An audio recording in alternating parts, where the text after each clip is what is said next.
요한복음 2장 1절부터 5절까지 우리 다 같이 읽겠습니다. 사흘째 되던 날 갈릴리 가나에 혼례가 있어 예수의 어머니도 거기 계시고 예수와 그 제자들도 혼례의 청함을 받았더니 포도주가 떨어진지라. 예수의 어머니가 예수에게 이르되 저들에게 포도주가 없다 하니 예수께서 이르시되 여자여 나와 무슨 상관이 있나이까? 내 때가 아직 이르지 아니하였나이다. 그의 어머니가 하인들에게 이르되 너희에게 무슨 말씀을 하시든지 그대로 하라 하니라. 아멘. 지난 주간에 제가 접했던 두 사람의 이야기가 상당히 저에게 도전이 되었습니다. 이번 밀라노 동계올림픽에서 우리나라 역사상 최초로 올림픽 설상 종목에서 금메달을 딴 스노보드 하프파이프의 최가온 선수의 이야기입니다. 1차 시기 때 실수를 해서 크게 넘어지기도 했었고 또 경기 중에 손바닥 골절까지 당했었습니다. 그러나 최선을 다해서 이제 금메달을 따게 되지요. 이 최가온 선수가 어떤 뉴스에서 인터뷰를 하는 걸 제가 봤어요. 사회자가 이렇게 물어보더라고요. 물론 훈련을 열심히 하겠지만 훈련을 빠지고 싶었던 적은 없었습니까? 이렇게 물었어요. 참고로 최가온 선수는 17세 고등학생입니다. 그렇게 얘기한대요. 다 학원 가기 싫다고 하는데 너는 왜 훈련 가기 싫다고 말을 안 하냐? 이렇게 얘기한대요. 이렇게 대답을 한대요. 하기 싫다고 생각해 본 적이 없어요. 일이니까 훈련은 밥 먹듯이 해야 되는 당연한 일이라고 생각해요. 당연하다고 생각한다는 거예요. 제가 그 인터뷰를 보면서 선수답다 이런 생각이 들었어요. 선수답다. 그리고 그래서 달랐다 이런 생각이 들었어요. 선수들 중에서도 훈련을 게을리하는 사람이 있을 수 있고 또 빠지려고 하는 사람이 있을 수 있을 때 선수답게 그는 당연하게 마땅히 생각하고 그리고 남달리 그는 어떤 상황에서도 훈련에 열심을 냈던 거지요. 그리고 좋은 결과가 있었던 거예요. 또 한 사람의 이야기는 박지훈 배우의 이야기입니다. 지금 상영되고 있는 왕과 사는 남자라고 하는 영화에서 단종 역할을 맡은 배우예요. 그 수양대군에게 왕위를 빼앗기고 쫓겨나서 유배를 살게 되는 어린 선왕 단종의 역할이었습니다. 어떤 프로에 나와서 이제 이야기를 주고받는데 이번 영화를 위해서 15kg를 감량을 했대요. 식욕을 잃은, 그래서 식음을 전폐한 사람처럼 보이고 싶었다는 거예요. 왜냐하면 어린 나이에 왕위를 뺏기고 유배지에 가 있으니까 그런 모습 속에 음식을 제대로 먹을 수나 있었을까? 입맛이 있었을까? 이런 해석이 있었던 거지요. 그래서 그 고통스러웠던 과정을 얼굴에 담고 싶었대요. 어떻게 감량을 했나 봤더니 하루에 사과 하나를 먹었답니다. 하루에 사과 하나? 근데 제가 더 놀라웠던 사실은 뭐냐면 자신이 가장 싫어하는 과일이 사과랍니다. 이 배우가 뭐라고 말하냐면 일부러 사과를 선택했대요. 자기가 싫어하는 것을 먹으면 식욕이 더 사라질 것 같아서 그 단종의 역할을 위해 그렇게 15kg를 감량했대요. 제가 그 이야기를 들으면서 배우답다 이런 생각을 했어요. 물론 많은 배우들이 자신이 맡은 역할에 최선을 다하겠지만 이렇게까지 할까 싶은 생각에 배우다운 그의 생각과 모습이 역시 남달랐다 이런 마음이 들었고 지금 그 영화가 오늘 아침에 제가 검색해 보니까 800만 명을 넘었다고 그래요. 역시 좋은 결과를 가져오게 되는 거죠. 이 두 사람의 이야기를 통해서 제가 이런 생각을 하게 됐습니다. 나는 정말 하나님을 믿는 사람다운가? 내 믿음은 믿음다운가? 그럼 그 믿음다움 때문에 나는 뭐가 다르지? 이런 생각이 들었어요. 여러분, 혹시 이 두 배우의 이야기를 통해 중요한 공통점이 발견되십니까? 그들은 선수답기 위해, 그들은 배우답기 위해 어렵고 힘들고 심지어 괴롭고 고통스러운 일을 당연하게 여겼다는 거예요. 나는 뭘 당연하게 여기지? 난 믿음다운 모습을 위해 어디까지 기꺼이 나는 감당할 수 있을까? 무엇까지 나는 당연하다고 여길 수 있을까? 믿음 때문에 말이죠. 사랑하는 교우 여러분, 여러분의 믿음은 믿음다운 겁니까? 사랑하는 교우 여러분, 그래서 여러분의 믿음은 어떻게 증명되고 있습니까? 사랑하는 교우 여러분, 그래서 과연 우리는 믿음 때문에 무엇까지 감당하고 믿음 때문에 어떤 것까지 기꺼이 당연하게 여기고 있습니까? 예수님께서 제자들과 함께 갈릴리 가나에 있었던 혼인잔치에 초대를 받으십니다. 예수님의 어머니도 그곳에 있었습니다. 그런데 잔치 도중에 포도주가 떨어지게 됩니다. 영어 성경을 보면 They have no wine 이렇게 돼 있어요. No, 그러니까 이건 포도주가 이제 하나도 없다는 거죠. 더 이상 그 잔치에 포도주가 공급될 수 없다는 거였어요. 제가 여러 차례 이 당시의 혼인에 관해 여러분에게 말씀을 드렸습니다만, 이 당시의 배경에서 혼인에서 포도주는 굉장히 중요한 역할을 하고 있었고, 우리가 생각하는 것 같은 단순한 음료의 개념은 아니었습니다.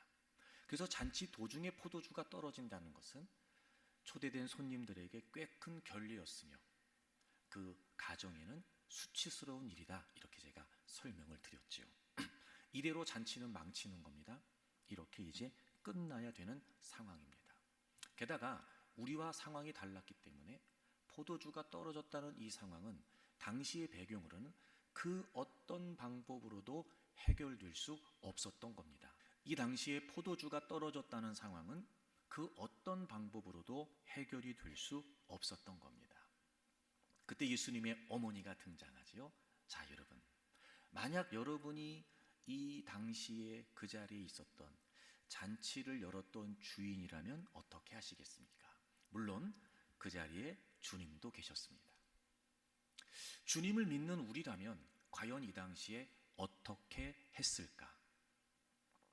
사실 여러분, 지금 이 상황, 포도주가 떨어진 상황이 해결된다는 건 있을 수 없는 상황입니다.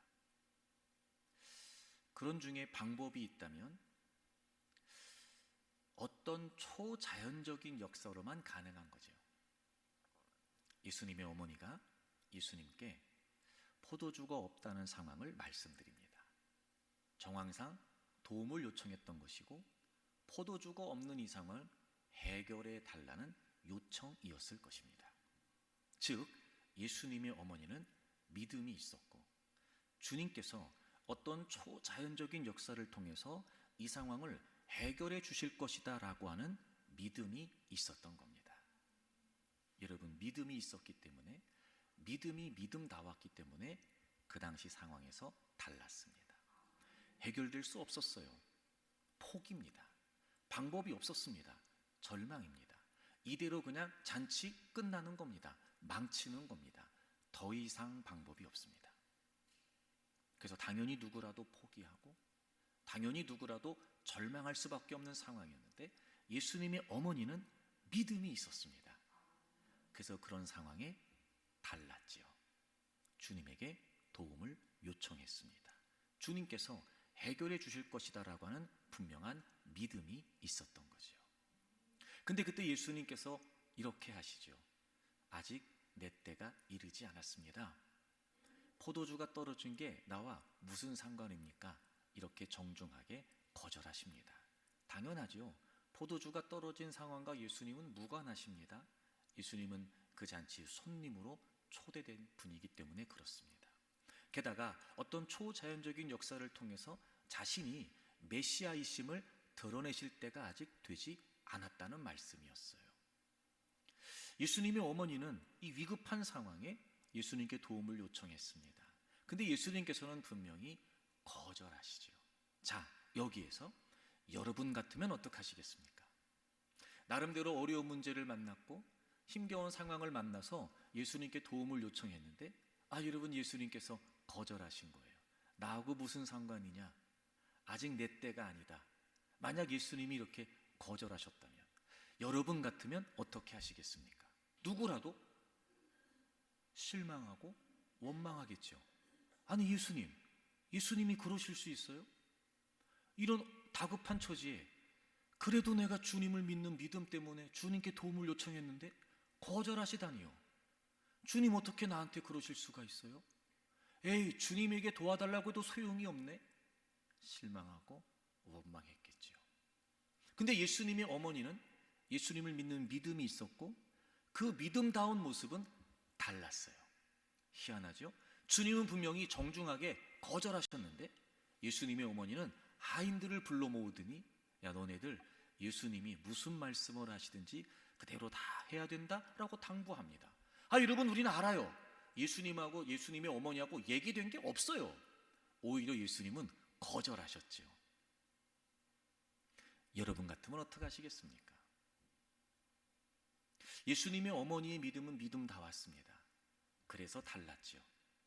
실망하고 원망할 수밖에 없는 형편이었지만 예수님의 어머니는 그렇게 하지 않았어요. 예수님을 믿는 믿음이 분명했어요.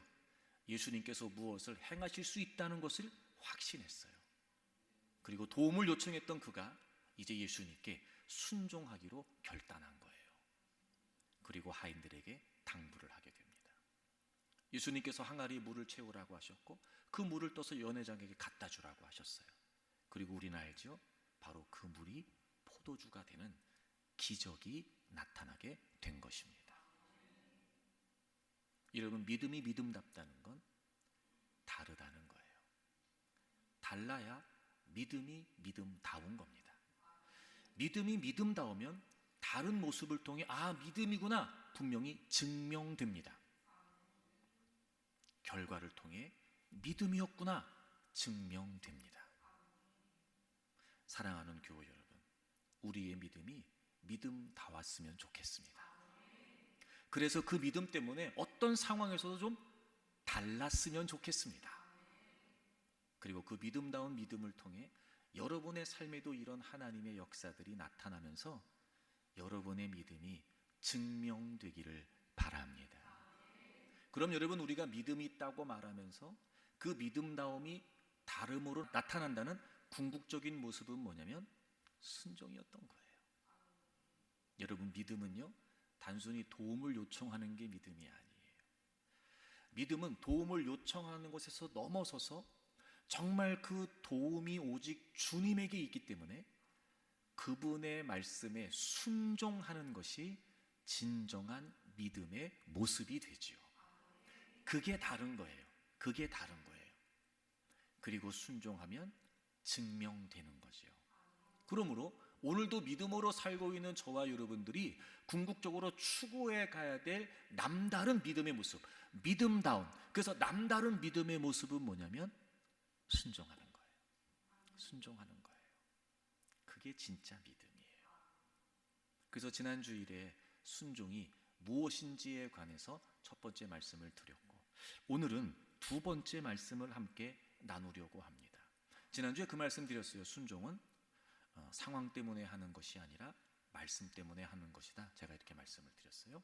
오늘 두 번째 말씀, 그럼 우리가 궁극적으로 추구해 가야 될 믿음다움의 모습, 이 순종이 과연 무엇을 의미하는가?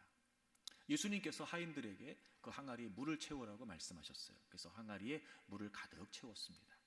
그리고 났더니 예수님께서 그 하인들에게 뭐라고 말씀하시냐면 이제는 떠서 연회장에게 갖다 주라는 거예요. 자, 여러분, 지금 포도주가 떨어졌습니다. 그러므로 지금 필요한 것은 포도주입니다. 포도주. 근데 예수님은 하인들에게 그 항아리에 물을 채우라고 명령하셨어요. 그리고 하인들은 그 명령 그대로 물을 채웠습니다. 자, 그럼 지금 그 항아리에 있는 건 물이에요, 포도주예요? 물이에요. 물입니다. 분명히 물입니다. 확실히 물입니다. 게다가 그 물을 이 아인들이 채웠습니다. 본인들이 채웠어요. 제가 지난주에 설명했어요. 이 항아리가 작은 항아리가 아니었죠. 그게 6개나 됐습니다. 가득 채웠습니다. 정말 수고를 많이 했습니다. 단시간에 해결되지 않았을 겁니다. 계속 물을 붓어요. 물이에요. 분명히 물이에요. 확실히 물입니다. 지금 필요한 건 포도주지요. 근데 예수님께서는 지금 연회장에게 그 물을 떠서 가져다 주라는 거예요. 한 번 더. 여러분, 지금 필요한 건 포도주예요, 물이에요? 포도주. 근데 그건 물이에요, 포도주예요? 물. 근데 예수님께서는 그 물을 떠서 연회장에게 갖다 주라는 거예요. 자, 여러분이 하인이었다고 생각해 보십시오. 여러분이 손수 물을 길어서 그 항아리를 채운 하인들이었다고 생각해 보십시오. 어떻게 할 수 있겠습니까? 이상하잖아요, 여러분. 아니, 차라리 물을 분 하인이 아니고 아무것도 모르는 다른 사람한테 떠서 주라 그러면 이게 포도주인가? 여러분 그 정도는 할 수 있을지 모르지만 분명히 물인데 내가 갖다 붓는데 예수님은 그 물을 떠서 연회장에 갖다 주라는 거예요. 그리고 놀라운 일이 벌어집니다. 분명히 내가 붓어요. 그래서 내가 분 물을 떠다 갖다 줬는데 연회장이 그걸 맛보더니 깜짝 놀라는 겁니다. 이렇게 좋은 포도주를 왜 아직까지 안 내놨냐는 거예요. 물이 포도주가 됐어요. 자, 순종.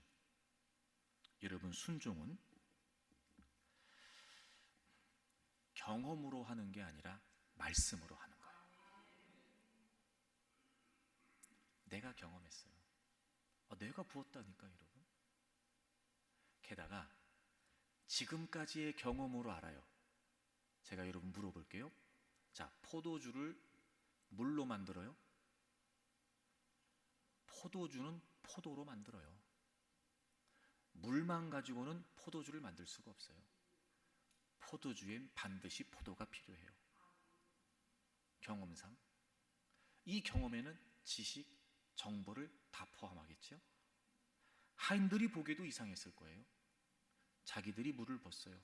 경험상. 지금까지 포도주를 수없이 담궈왔어요.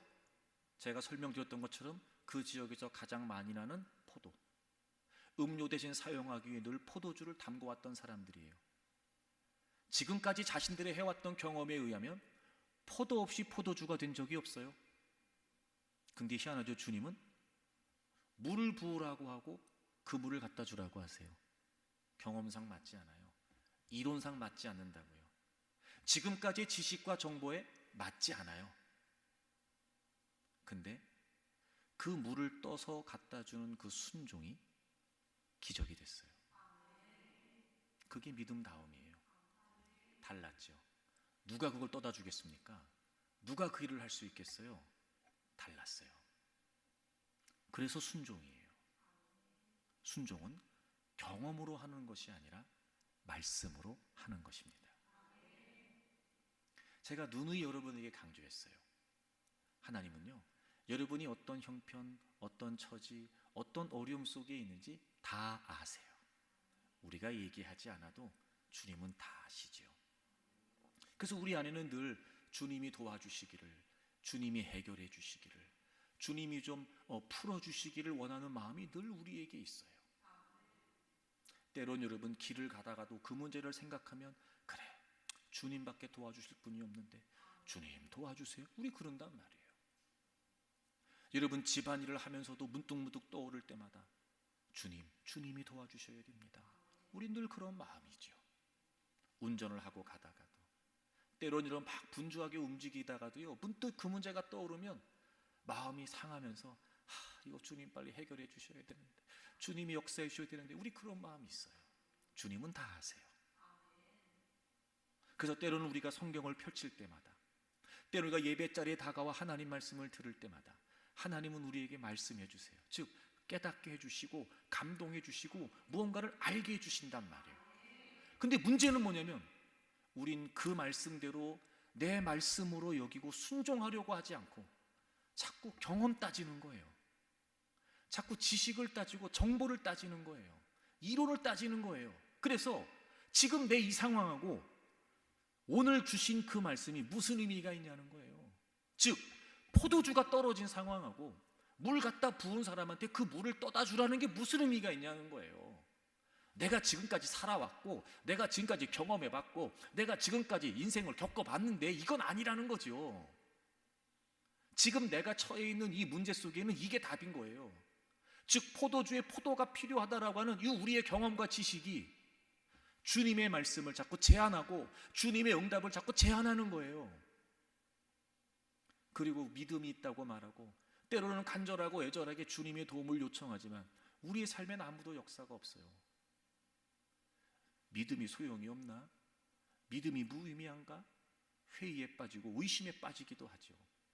에이, 뭘 어떻게 다 믿음대로 살겠어? 그냥 하는 말이지. 적당히 살자. 나름대로 방법을 강구해야 되겠네.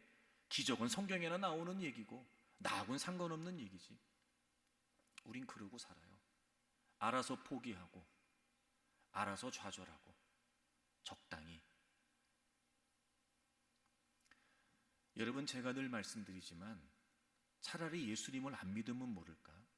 예수님을 믿는다고 하면서도 믿음이 무의미하다고 믿음의 능력과 역사 없이 사는 것처럼 불행한 일이 어디 있어요?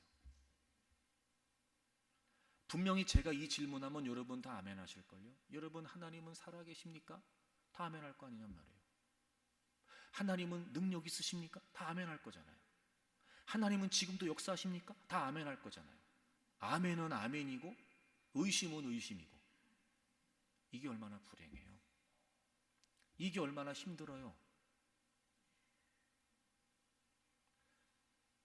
이 고리가 끊어져야 됩니다. 그럴 때 믿음다움이 드러나고 그래서 다른 모습이 나타나고 마침내 믿음이 증명됩니다. 여러분, 순종은 경험으로 하는 게 아니라 말씀으로 하는 건데 우리에게 이게 왜 어려운 걸까? 그러면 왜 어려운 걸까? 우리는 주님이 어떤 말씀을 깨닫게 하시고 알려주실 때 왜 자꾸 우리의 경험이나 지식이나 정보 때문에 무의미하다고 생각하는 걸까? 제가 곰곰이 생각해 보니까 이게 문제인 것 같아요. 경험은 우리가 확인했잖아요. 이게 함정이에요. 내가 확인했어요. 지금까지 포도주를 담궜는데요, 포도 없이 포도주가 된 적이 없어요. 확인했잖아요. 물로 포도주가 된 역사가 없다니까? 확인했잖아 지금까지. 여러분, 전 세계에 있는 레시피를 다 뒤져보십시오. 포도주가 포도 없이 되는 레시피가 있는지 말입니다. 지식, 정보, 경험, 확인했다는 거예요. 제가 보니까요, 이게 함정이더라고요. 내가 확인했으니까 이건 확실하다는 거예요. 우리가 이 함정에 빠지는 거예요. 왜 우리는 내가 경험으로 확인했다는 생각만 할까? 자, 여기에서 우리가 질문을 바꿀 필요가 있어요. 그럼 말씀은 확인이 안 될까요? 이 질문해야 돼요. 자, 좋아요. 내가 경험으로 확인한 거 맞아요. 내 경험상 요즘 시대는 말씀으로 살면 안 돼요. 내가 살아온 과정을 보니까, 내가 알고 있는 다양한 많은 걸 종합해 보니까 말씀대로 사는 건 힘들어요. 말씀대로 사는 건 안 될 것 같아요. 요즘 시대에. 순종은 더더군다나. 내가 확인했다는 거잖아요. 그럼 이제 반대로 이런 말씀은 확인이 안 될까요? 아니, 제가 이렇게 질문을 바꿔볼게요. 말씀을 확인해 보려고는 하셨나요? 여기서부터 출발하는 거예요. 좋아요. 여러분이 경험했어요. 나름대로 인생의 노하우가 있을 수도 있죠. 삶의 방식들이 있을 겁니다. 좋아요. 확실해요. 내가 확인했거든요. 제가 질문을 던지는 거예요. 그럼 여러분, 지금까지 여러분이 살아온 믿음의 여정에서 말씀을 확인해 보려고 했습니까? 왜 말씀은 확인이 안 된다고만 생각하는 겁니까? 말씀으로 확인할 수 있는데 말이죠. 말씀도 확인할 수 있다는 거예요. 단 말씀을 확인한다는 이 과정이 우리의 생각과 좀 다를 수 있겠다, 이런 마음은 들어요. 자, 요한복음 7장입니다. 우리 같이 읽을까요? 요한복음 7장 17절 다 같이 읽겠습니다. 사람이 하나님의 뜻을 행하려 하면 이 교훈이 하나님께로부터 왔는지 내가 스스로 말함인지 알리라. 아멘. 예수님께서 유대인들에게 말씀을 전해주셨는데 유대인들은 그 말씀을 그대로 믿거나 깨달으려고 하지 않았어요. 그래서 예수님께서 하시는 말씀이에요. 주님 뭐라고 말씀하시냐면 사람이 하나님의 뜻을 행하려 하면 이 교훈이 하나님께로부터 왔는지 내가 스스로 말함인지 알리라. 여러분, 하나님의 말씀대로 행하면 그게 하나님의 말씀인지를 알게 된다는 거예요. 우리는 어떻게 상식을 갖고 있냐면 내가 경험해서 확인한다고 생각을 해요. 근데 말씀은 확인하고 하는 게 아니고요. 말씀은 순종하면 확인이 돼요. 이게 우리 생각이랑 다른 거예요. 우리는 무언가를 해서, 즉 경험을 해서 확인한다고 생각해요. 그래서 우리는 그 확인이라고 하는 함정에 살아요. 근데 말씀은 그 개념이 달라요. 확인하고 순종하는 게 아니고요. 말씀대로 행하면 이게 하나님 말씀이구나 확인이 된다는 거예요. 어찌 보면 이 말이 말도 안 되는 말 같은데요. 사실 이 말이 진리라고 여겨지는 이유가 뭐냐면 우리가 행해야 되는 말씀은 하나님의 말씀이에요. 다시 말하면 이 말씀이 하나님의 말씀, 이 말씀을 하신 분이 하나님이시다라고 하는 걸 전제하고 있기 때문에 정말 그분을 신뢰한다면 내가 경험하여 확인해 보지 않아도 그 말씀을 하신 분이 하나님이시라고 하는 전제가 분명하다면 우리는 얼마든지 그 말씀대로 할 수 있죠. 그럼 확인이 된다는 거죠. 아, 그런 걸 보면 진짜 믿음이라면 행하기 전에 말씀하신 하나님을 확인하고 순종할 수 있어요. 아, 그래서 하나님은 확인 이전에 순종을 말씀하시는 거예요. 그리고 너희들이 나를 믿냐? 그래서 내가 한 말대로 하는 거야? 그럼 확인될 거야. 지금 이 말씀 하시는 거예요. 자, 얼마든지 말씀도 확인됩니다. 말씀으로 확인할 수 있습니다. 그러니까 이제부터 여러분이 인생을 살면서 여러분이 경험한 것만 확실하다고 말하지 말고, 즉 여러분이 경험해보지 못했어도, 그렇잖아요. 여러분, 물인데 어떻게 물이 포도주가 되겠냐고요. 포도 없이 어떻게 포도주가 되겠냐고요. 하지만 주님이 그렇게 말씀하셨고 내가 그렇게 말씀하신 주님을 믿으니까 경험으로 확인된 바는 없으나 그럼에도 불구하고 내가 주님을 신뢰하니까 일단 그분의 말씀대로 행하면 확인되는 거예요. 물이 포도주가 됐잖아요. 사랑하는 교회 여러분, 이제부터 우리의 생각을 좀 바꿀 필요가 있습니다. 더 이상 이제 우리는 우리가 경험으로, 지식으로, 정보로 확인했다라고 하는 이 함정에 빠져 있지 않기를 바랍니다. 우리의 시각을 좀 바꾸고 우리의 사고를 좀 바꿔서, 아 그래, 말씀도 확인할 수 있다. 말씀도 확인할 수 있다. 얼마든지 확인된다. 내가 하나님을 신뢰하는 마음으로 하나님의 말씀대로 행하면 반드시 확인된다.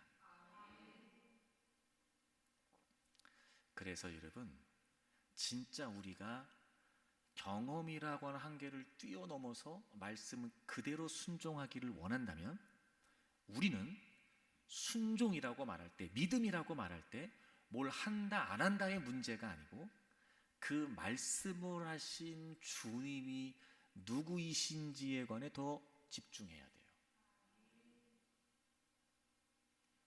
그래서 하나님이 우리에게 성경을 주신 이유는요, 성경을 통해서 주님이 누구이신지를 더 확인하라고 주신 거예요. 여러분, 요한복음을 펴놓고 있으니까 우리 요한복음 20장을 좀 찾아보실까요? 20장을 보세요, 여러분. 요한복음 20장 31절을 보면 오직 이것을 기록함은, 성경을 기록하신 이유가요, 너희로 예수님께서 하나님의 아들 그리스도이심을 믿게 하려 하며 또 너희로 믿고 그 이름을 힘입어 생명을 얻게 하려 함이라. 여러분, 성경에 기록된 이유가 뭐냐면요, 이 성경을 통해서 예수님이 하나님의 아들이심을 믿게 하는 거예요. 그래서 하나님께서는 이 성경 안에 예수님이 누구이신지를 다 써놓으신 거예요. 다시 말해, 우리는 경험 이전에 주님이 누구이신지가 분명해지면 얼마든지 그분의 말씀대로 행할 수 있고, 그럼 비로소 역시 말씀이 말씀대로 되는군요, 역시 주님의 말씀은 분명하군요, 확인할 수 있게 된다는 거예요. 그래서 예수님께서 이런 말씀도 하셨어요. 여러분, 요한복음 5장 가보세요. 우리 다 같이 읽어볼까요? 요한복음 5장 39절 읽습니다. 시작. 너희가 성경에서 영생을 얻는 줄 생각하고 성경을 연구하거니와 이 성경이 곧 내게 대하여 증언하는 것이니라. 아멘. 요한복음 20장은 요한복음의 저자가 객관적으로 기록해 놓은 내용이라면 요한복음 5장에서는 주님이 직접 언급하시네요. 이 성경이 곧 예수님에 대하여 증언하는 거라는 거예요. 루터는 이런 이야기를 했어요. 성경 어디에서나 예수 그리스도를 찾을 수 있다. 여러분, 우리의 믿음의 관건, 우리의 순종의 관건은 우리의 시각이 바뀔 필요가 있어요. 무엇을 한다 안 한다가 아니에요. 할 수 있다 할 수 없다가 아니에요. 하고 싶다 하기 싫다의 문제가 아니에요. 말씀, 믿음, 순종은 그분이 누구이신지가 먼저예요. 설사 내 지식으로 확인이 안 된다 해도, 설사 내 경험으로 확인이 안 됐다 해도 상관없습니다. 주님이 어떤 말씀을 하시든지 지금 당장은 내 형편에 맞지 않고 지금 당장은 내 문제와 상관없는 것 같아도 그게 주님이 하시는 말씀이라면 그 주님이 누구신지를 확인하고 그 말씀대로 순종할 수 있다는 거죠. 주님 때문에 순종하는 거예요. 주님 때문에. 주님이 하신 말씀이니까 순종하는 거라고요. 주님이 나에게 하신 말씀이니까 순종하는 거예요. 할 만해서, 할 수 있어서, 하고 싶어서가 아니에요. 우리가 믿음으로 순종을 추구해 간다는 건 우리가 가지고 있는 그런 개념을 다 뛰어넘는 거예요. 그리고 성경을 통해 주님이 누구신지를 확인하면서, 주님이 어떤 분이신지를 알아가면서, 그래, 주님은 이런 분이시지, 야 놀랍네, 주님이 이런 일도 행하시고 주님은 이렇게도 하시고 주님은 이런 역사도 행하시고, 자꾸 우리는 말씀을 통해서 주님이 누구신지를 깨달아야 돼요. 그래서 그분이 어떤 분이시다 이것만 우리에게 분명해지면 그분이 하시는 말씀이 어떤 말씀이어도 행할 수 있죠. 그래서 여러분, 믿음이 관계인 것처럼 사실 순종은요, 관계입니다. 여러분, 당연히 그렇잖아요. 우리가 어떤 문제를 만나서 누구랑 상의하거나 의논할 수 있을 때, 사실 여러분, 우리는요 정말 내가 신뢰하는 사람의 이야기를 듣게 되어 있습니다. 그건 이런 거죠. 내가 겪고 있는 그 문제에 관해 내가 왜 어려워하고 있냐면, 예를 들면 내가 경험해본 바가 없거나 이 일이 나한테 생소하거나 혹은 내 지식이나 내 정보 그 이상이거나 내가 감당할 수 없을 때 누군가에게 상의하고 의논을 해서 그의 이야기를 듣는다. 어차피 그의 이야기도 확인이 안 된 이야기거든요. 어차피 누군가의 조언도 내가 확인해 볼 수 없는 거예요. 근데 희한하죠? 그 말을 한 사람을 내가 신뢰하면 나는 그 사람의 조언을 듣습니다. 관계잖아요. 신뢰. 근데 희한하죠? 하나님은 믿는다고 말하면서, 심지어 하나님이 누구이신지 안다고 말하면서 우리는 그분이 하시는 말씀에 관해 자꾸 우리의 경험으로 제한하는 거예요. 마치 그 물을 떠다 연회장에게 갖다 주라고 말씀하신 그 주님의 말씀 앞에 주님이 뭘 모르시네, 저거 물인데. 아니 물을 갖다 부으라고 해서 갖다 부었더니 그럼 뭔가 어떻게 하실 줄 알았더니 아니 그냥 떠다 주라고. 그런 것처럼 우리가 그러고 있는 거 아니냔 말이에요. 주님은 여러분에게 말씀해 주시고 또 말씀해 주시고, 우리가 말씀을 접할 때마다 성령님께서 깨닫게 해주시고 또 깨닫게 해주시고, 근데 우리는 그걸 외면해요. 지금 내 상황하고 안 맞다는 거예요. 지금 내 문제하고 무슨 관련 있냐는 거예요. 포도주하고 물이 아무 관련 없잖아요. 그래서 우린 자꾸 우리의 경험으로, 내가 확인한 경험으로 주님의 말씀을 제안하는 거예요. 그래서 여러분, 우리가 어떤 문제 때문에 기도할 때는요, 그 문제에만 마음을 두면 안 되고, 이런 형편 가운데 이런 문제를 위해 기도하고 있는 나에게 주님은 무슨 말씀을 하시나, 주님의 말씀에 더 귀를 기울여야 돼요.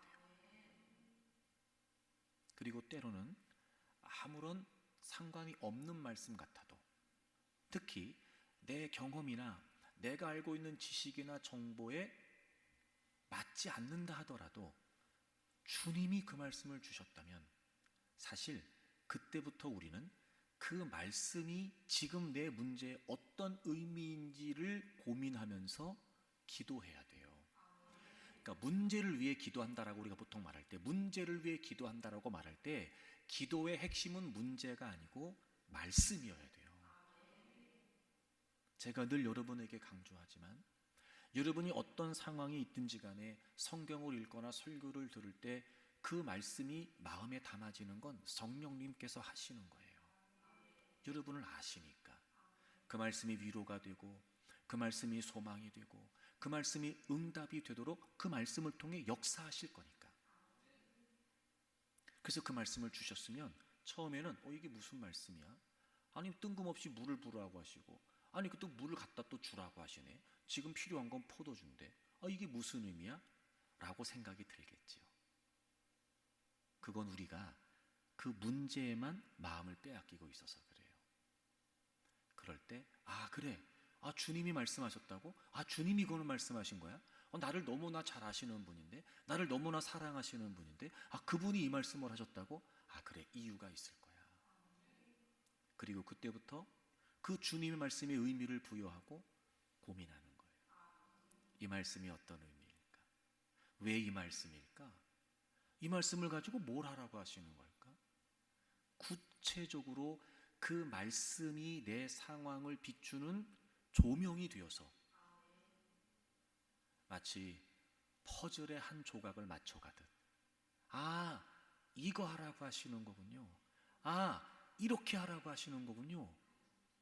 그리고 그 말씀을 깨닫고 그 말씀대로 순종하면, 이런 문제는요 어차피 우리가 해결 못해요. 주님이 해결하시는 거예요. 그러니까 주님께 도와달라고 하는 거잖아요. 아니 물이면 어때요? 부으라고 하면, 부으라고 하시면 부으면 되고, 물이면 어때요? 떠다 주라고 하시면 떠다 주면 돼요. 왜? 해결은 주님이 하시니까. 우린 주님을 믿는 거잖아요. 떠다 줬더니 포도주가 됐어요. 그럼 되는 거 아니에요, 여러분?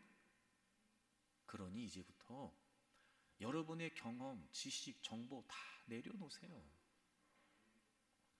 그리고 이 문제 속에 주님은 내게 무엇이라고 말씀하실까? 그럼 이 문제가, 이 문제 속에 이 말씀은 어떤 의미일까? 여러분, 이걸 우리가 고민해야 된단 말이에요. 사실 그게 기도예요. 그게. 여러분, 우리의 시력은 시력의 제한을 받습니다. 앞에 시력은 보는 능력이에요. 시력. 뒤에 시력은 우리가 지금까지 봐온 역사입니다. 시력, 경험이라고요. 여러분, 우리의 시력은 우리가 지금까지 경험해온 시력의 제한을 받습니다. 그게 딱 거기까지예요. 그래서 우리가 이 경험이라고 하는 한계 속에서 주님이 주시는 말씀으로 내 인생을 보지 못하는 거예요. 그러니까 그 이상이 안 보이죠. 그래서 여전히 답이 없어요. 그런데 내가 지금까지 봐온 이 시력, 내가 봐온 역사, 이 시력의 한계는 말씀으로 깨트릴 수 있어요. 말씀의 시각으로만, 말씀의 통찰로만, 말씀의 지혜로만 보이는 부분들이 분명히 있거든요. 그러면 우리의 시력, 보는 능력이 달라지겠죠. 이를테면 그 말씀이 아니었다면 볼 수 없는, 그 말씀이 아니었다면 알 수 없는, 그 말씀이 아니었다면 사고할 수 없는, 그 말씀으로만 생각하고 사고하면서 바라볼 수 있는 그 상황을 바라볼 수 있는 시력 생긴단 말이에요. 그래서 시편 기자가 주님, 이 주의 말씀을 통해 내 눈을 열어주십시오. 주의 귀한 것을 보게 해주십시오. 막 그렇게 매달렸던 것처럼 저는 우리 모두 말씀의 시력을 갖추기를 바랍니다. 경험도 지식도 정보도 다 뛰어넘고 오직 그 하나님의 말씀으로만 볼 수 있는 영적인 통찰. 제가 늘 강조하지만 그래서 묵상해야 된다는 거예요. 여러분 자꾸 훈련하세요. 자꾸 연습하세요. 말씀 한 구절이라도 자꾸 곱씹고 되뇌이고 또 생각하고 그걸 깨달라고 기도하고 막 그러면서 계속 그 말씀을 습관처럼 그 말씀이 뇌리에서 떠나가지 않도록 자다 깨서라도 본능적으로 그 말씀을 읊조릴 수 있도록 막 그렇게 말씀을 깨우치기를 원하는 간절함을 가지게 되면 여러분 반드시 주님은 역사하시죠. 하나님이 누구이신지 알면 그 말씀이 어떤 말씀이라도 행할 수 있고 하나님이 확인되고 그래서 그분의 말씀대로 행하면 그 말씀이 하나님의 말씀이라는 것도 확인할 수 있겠죠. 더 이상 경험에 제한되지 않기를 바랍니다. 우리가 지난주 이번 주 민수기 읽고 있는데 가나안 정탐하는 이야기 나오잖아요. 40일 동안 12지파에서 한 사람씩을 파견을 하고 그래서 가나안을 12명이 정탐하고 40일 후에 돌아오게 됩니다. 그들은 한결같이 이야기합니다. 와, 그 땅은 정말 젖과 꿀이 흐르는 땅입니다. 그 땅에서 가지고 온 열매를 보여주면서 이렇게 대단합니다. 그런데 10명은 말을 바꾸지요. 이런 민수기 찾아보실까요?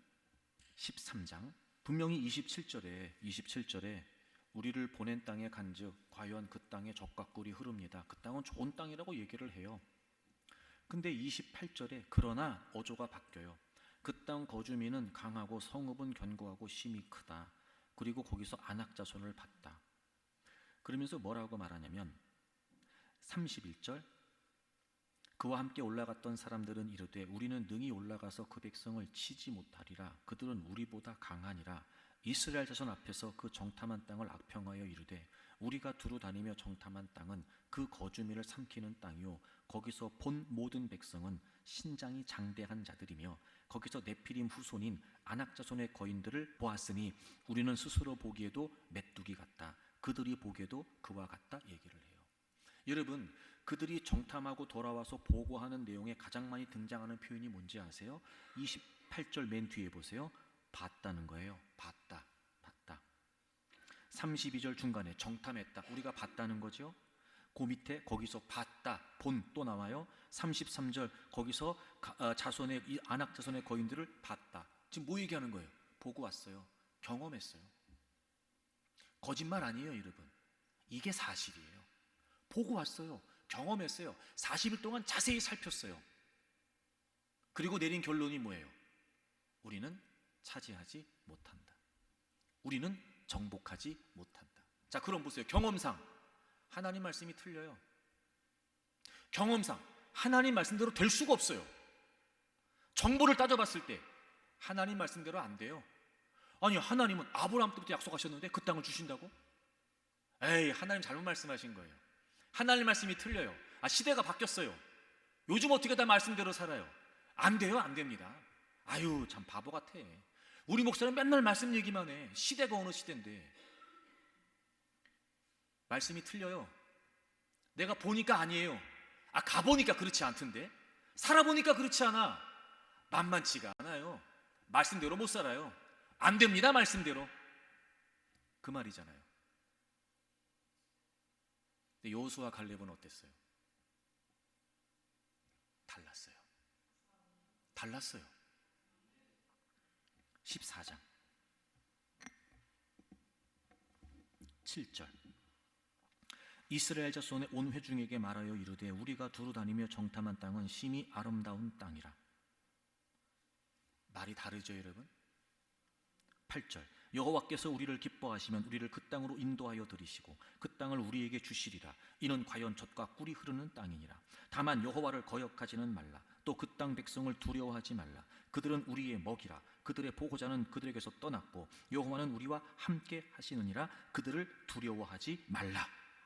자, 아까 13장에 있었던 10명의 정탐꾼들의 보고의 내용의 핵심은 봤다는 거예요. 경험했다는 거예요. 근데 14장에 갈렙이 하는 얘기의 핵심은 뭐예요? 하나님이시라는 거예요. 하나님이 계시니까, 하나님이 함께 하시니까, 하나님이 인도하실 거니까, 하나님이 약속하셨으니까. 여호수아 갈렙도 똑같이 40일 동안 그 땅 보고 왔어요. 경험하지 못해서가 아니에요. 그 땅을 못 봤기 때문이 아니라고. 여러분, 똑같이 그 땅을 보고 왔어요. 근데 여호수아와 갈렙은 달랐어요. 하나님이 누구이신지를 알았던 거죠. 즉 여호수아와 갈렙은 하나님을 믿었어요. 하나님을 신뢰했어요. 그러니까 하나님이 주시라고 약속하신 땅이지만 정복하는 게 불가능할 수 있어요. 그들이 보고 왔거든요. 하지만 그들은 하나님이 누구신지 알았어요. 하나님을 믿었다고요. 그래서 그 땅을 정복할 수 있다는 거예요. 순종하자는 거예요. 제가 왜 믿음이라고 설명하는지 아세요? 이렇게 두 사람들의 보고가 있은 뒤에 하나님께서 코멘트를 하세요. 자, 14장 다시 보세요. 11절. 여호와께서 모세에게 이르시되 이 백성이 어느 때까지 나를 멸시하겠느냐? 내가 그들 중에 많은 이적을 행하였으나 어느 때까지 나를 믿지 않겠느냐? 왜 안 믿냐는 거예요. 지금 하나님은 믿음 얘기하세요. 경험이 아니고 믿음. 그리고 24절. 그러나 내 종 갈렙은 그 마음이 그들과 달라서 나를 온전히 따랐은즉. 이 말이 순종했다는 말이에요. 이 말이 하나님을 믿었다는 말이에요. 그래서 그가 갔던 땅으로 내가 그를 인도하여 드리리니 그의 자손이 그 땅을 차지하리라. 근데 여호수아 갈렙은 나를 믿었다는 거예요. 그럼 여기에서 하나님을 믿었다 이 말이 무슨 말이에요? 하나님이 누구신지를 믿었다는 거예요. 똑같이 40일 동안 그 땅을 보고 왔어요. 아마 여호수아와 갈렙의 평가도 다르지 않았을 거예요. 어렵다, 힘들다, 불가능할 수도 있다.